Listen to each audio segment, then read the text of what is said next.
The classroom in the train. No one had arrived yet when Toto-chan got to the door of the railroad car the headmaster had told her would be her classroom. It was an old-fashioned car, one that still had a door handle on the outside.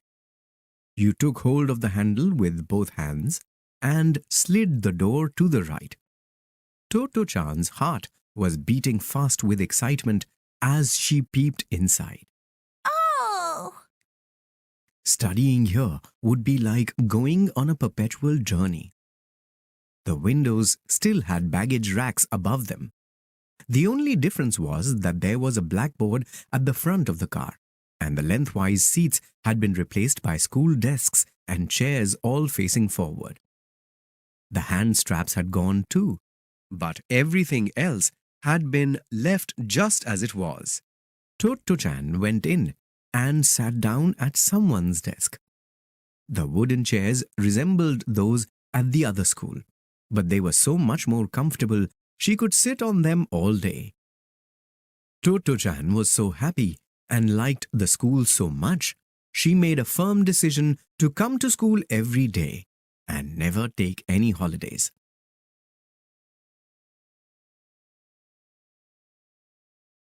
Toto-chan looked out of the window. She knew the train was stationary, but was it because the flowers and trees in the school grounds were swaying slightly in the breeze? It seemed to be moving. I am so happy!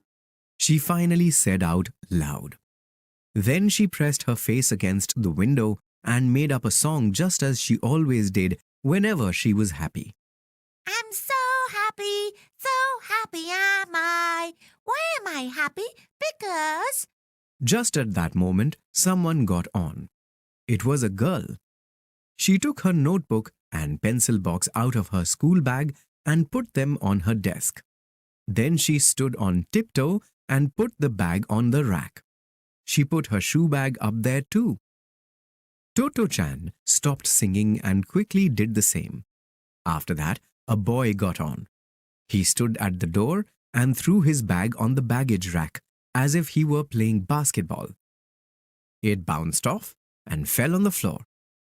Bad shot, Said the boy, taking aim again from the same place. This time, it stayed on.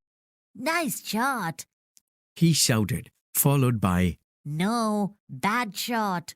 as he scrambled onto the desk and opened his bag to get out his notebook and pencil box. His failure to do this first evidently made it count as a miss. Eventually, there were 9 pupils in the car. They comprised the first grade at Tumo Gakuen. They would all be traveling together on the same train. This is your teacher today. He's going to show you all sorts of things.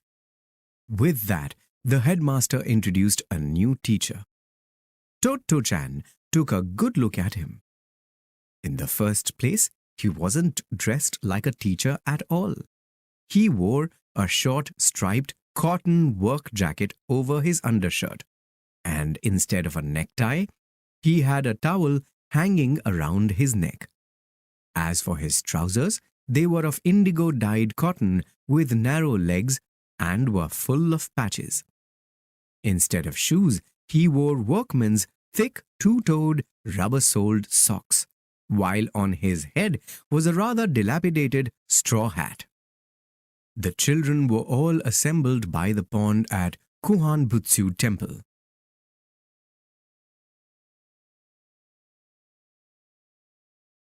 As she stared at the teacher, Toto-chan thought she had seen him before. Where?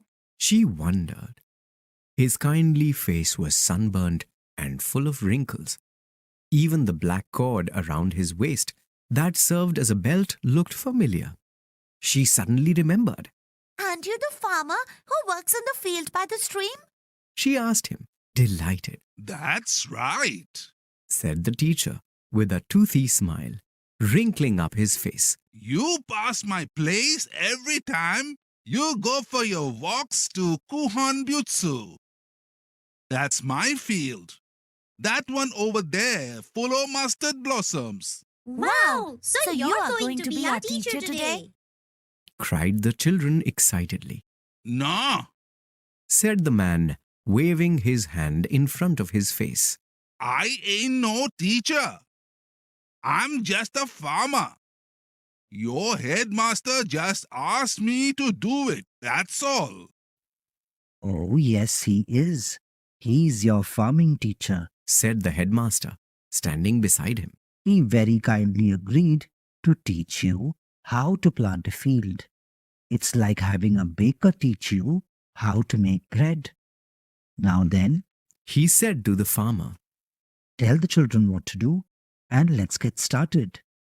At an ordinary elementary school, anyone who taught the children anything would probably have to have teaching qualifications. But Mr. Kobayashi didn't worry about things like that. He thought it important for children to learn by actually seeing things done.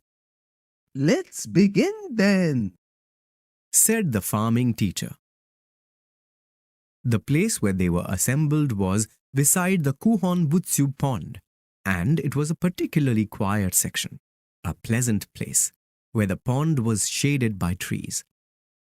The headmaster had already had part of a railroad car put there for storing the children's farming implements, such as spades and hoes.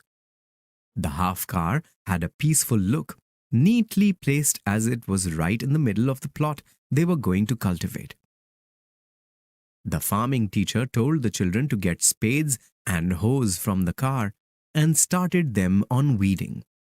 He told them all about weeds, how hardy they were, how some grew faster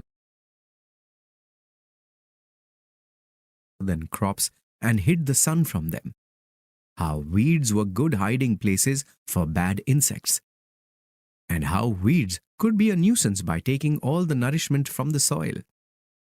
He taught them one thing after another, and while he talked, his hands never stopped pulling out weeds. The children did the same. Then the teacher showed them how to hoe, how to make furrows, how to spread fertilizer, and everything else you had to do to grow things in a field, explaining as he demonstrated. A little snake put its head out and very nearly bit the hand of Tachan, one of the older boys. But the farming teacher reassured him. The snakes here ain't poisonous, and they won't hurt you if you don't hurt them.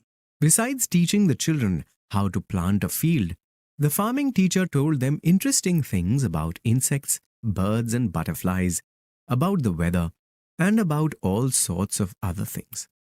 His strong, gnarled hands seemed to attest that everything he told the children, he had found out himself through experience.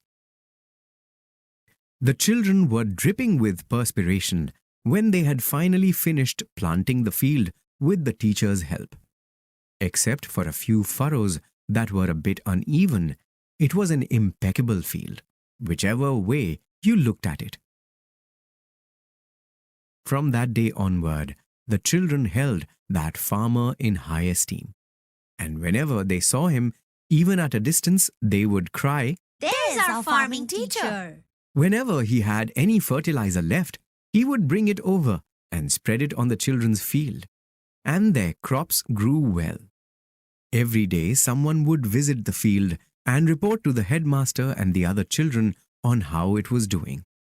The children learned to know the wonder and the joy of seeing the seeds they had planted themselves sprout.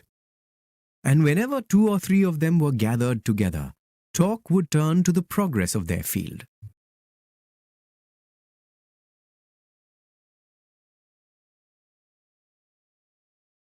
Terrible things were beginning to happen in various parts of the world. But as the children discussed their tiny field, they were still enfolded in the very heart of peace.